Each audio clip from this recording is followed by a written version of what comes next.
एबसु आरो इउपिपिएलनि गेजेराव दाङाबाजि जादों होननाय बे खोथाया जेबो बिथा गैया, जेबो ओंथि गैया। बियो महलाव थानाय पार्टनारशिपआव थानाय सुबुंफोरनि गेजेराव जानाय मोनसे गावसोरनि गेजेराव हिसाब निकास गोरोबलायैयाव हयथ' बे थासारिया जादोंमोन। जाय खौरां बिजोङा फोसावदों बिनि सायाव जों आयेननि भाबै जों गोख्रों राहा जों लानाय जागोन। जाय खौरां बिजोङा फोसावदों बिनि सायाव जोङो एफआइआर होनाय जागोन।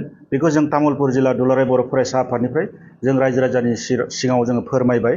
जोङो तामुलपुर जिल्ला दुलाराय बर' फरायसा आफादा मोनसे गोनांथार खौरांगिरि मेल खुंनायनि जाहोना बेनोदि मैया खौरां बिजोङाव मोनसे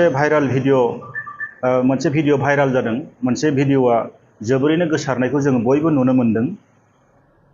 दा बेवहाय मुं लानाय जादों जे जोंनि तामुलपुर जिल्ला दुलाराय बर' फरायसा आफादनि आफादगिरि मानगोनां मुस्रि बासिराम रामसियारि बिथांनि नामखौ